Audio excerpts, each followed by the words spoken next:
Today, July 30th, 2025, marks the one-year anniversary of my most popular video, the time when Paul got humbled and bodied by Brandon. And as of this recording, that video has 13,854 views on it. And a lot of people seem to enjoy that video. And while I absolutely enjoy and adore the support, I'm gonna be honest with y'all, I hate this video. You need to leave! Okay, look, now I know what you're probably thinking.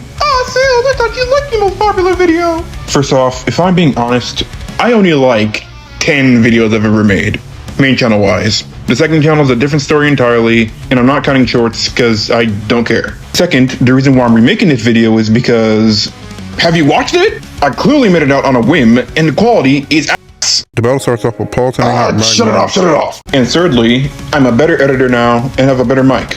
Plus I ain't got no video for this week, so that's why. Anyways, on to the video! But first, I gotta go over the preamble before we get to the actual battle. The episode starts off with Ash beating this girl, can't remember her name, and getting his 7th gym badge. That video isn't out yet, but it'll be out when it's out. And Ash tells Paul how many badges does he have? And Paul says, "That's none of your business." Damn man, can my guy ask you a question? Jeez, rude ass. And then we see Paul training with Magmar and Electabuzz. And Paul tells Magmar to Now use flamethrower and face the sky. What in the hell is that training? Changing the humidity in the atmosphere? That might actually work because it's a Pokemon anime. Then we see Paul and them talking with Reggie. But then all of a sudden, they see something. Look, up in the sky. Is it a bird? Is it a plane? No, it's the Battle Pyramid. And you know the goat had to tell him that he beat Brandon. Sure, it was 3 different times, but he still beat it. And the look on Paul's face, brother, I love it. Yes, he beat it, because he's the GOAT. Okay, now it's time for the battle. Alright, we already know the rules. 6 on 6, switches are allowed. Battle is over when 6 dividers trained Pokemon are defeated. Ready? Let's go. The battle starts off with Paul sending out Magmar and Brandon sending out Regirock. And if any of y'all have played a Pokemon game before, you would know that Paul is at a disadvantage. I'm pretty sure even the tiniest of pebbles will make any Magmar kick the bucket. And before the battle even starts, we get a flashback on why Paul is, well, Paul. See this guy here? This is Paul's brother, Reggie. Reggie is an actual good dude, and Reggie actually has some experience under his belt. He has beaten all previous gyms and leagues, and he wants to become a Frontier Brain. And to become a Frontier Brain, he has to defeat the Battle Frontier. And he beat all of them. All except for Brandon. And while he did put up a good fight, We lost without defeating a single Pokemon. damn, he got 6-0'd. He could even beat the Dusclops, or the Solrock, or not even the damn Ninjask. Everyone, point and laugh at him.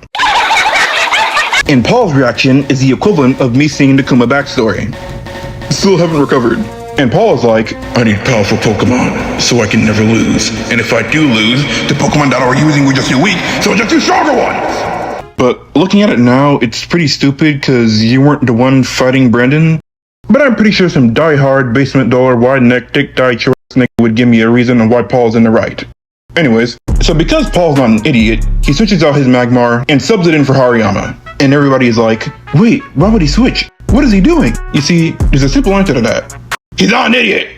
Anyways, Regirock starts off by using Stone Edge, but Hariyama blocks it with his Andre the Giant-sized hands. Then he uses Arm Thrust and unlocks his inner JoJo's and goes... But that doesn't matter, because Regirock holds Hariyama down and uses Shockwave, weaves a Focus Punch, and knocks out Hariyama with a Focus Punch. Sad. Paul then sends out Electabuzz, love Electabuzz, and he immediately follows up by using Brick Break. Okay, a 75 base power fighting type move multiplied by the rock weakness. This should do good damage.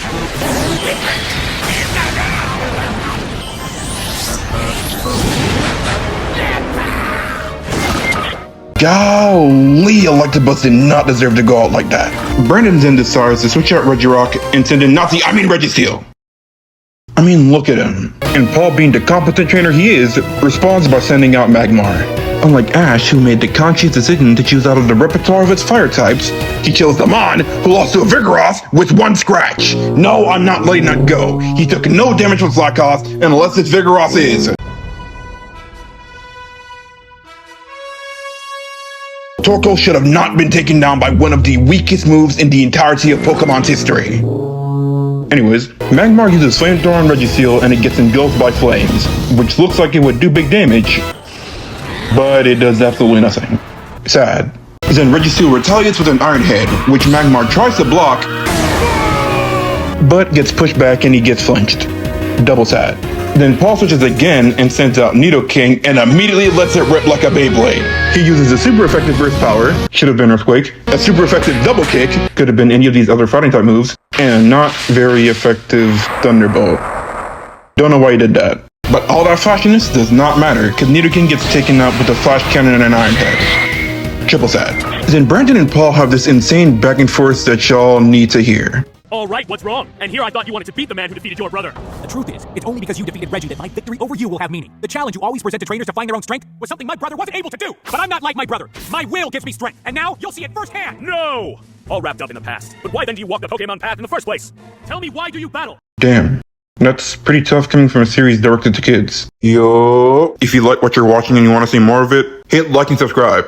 Alright, I'm done. Now back to the video. Paul then sends out Leron, but look at the hatred in his face and the aggression in the way he throws the ball and the way he says, Now, Leron! Stand by for battle! like, bro, I know you're down 3-0, but you don't need to take out your rage on your Pokemon. It's not that serious. Calm down. So Brandon sees Leron, a Rock and Steel type, and decides to send out Regice, an Ice type. Not the smartest thing to do, Pyramid King. Leron then uses Iron Defense to get a physical defense boost on a Mon who's primarily a special attacker. You know what, y'all already know how I already feel with Paul doing this. I'll just save this Paul hatred for another video. But guess what? All those different verses are same as the first. Regice uses Ice Beam and it freezes Leron.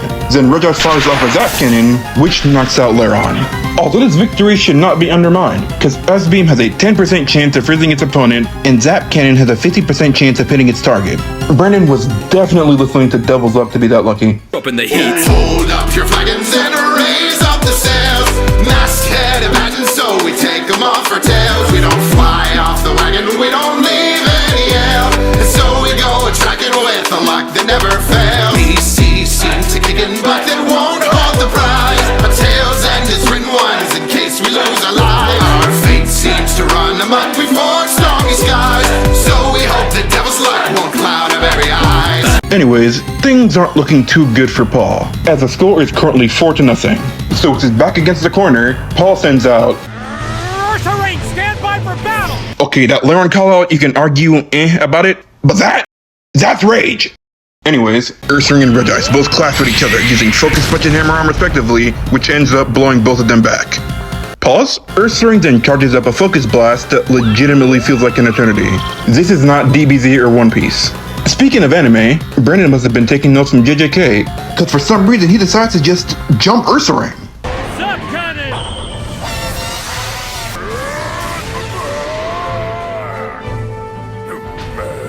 Reggie Rock, I need your assistance! Use Stone Edge!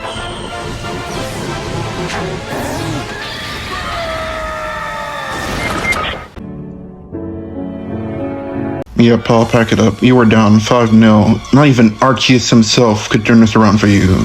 Just give up.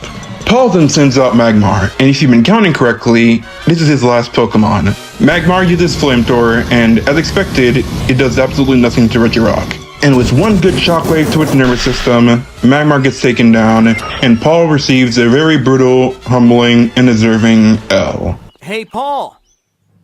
Do you think there's any chance that you and Ash could treat us to a full battle at some point? Huh? Me and Paul? You know what, Reggie? That's a great idea. I wonder if someone has done a video on it. Shameless plot! Anyways, after remaking my most popular video, do I like this version? Yes, no question. But to some extent, I still like the first one because it was original. Not as in I was the first person to do this type of content, it was that no one else talked about this fight but me. So in that respect, I love it. But with everything else, I wish that video would go die in a bonfire. You made it to the end of the video. Congratulations. Now like and subscribe for more content that you didn't ask for. Bye.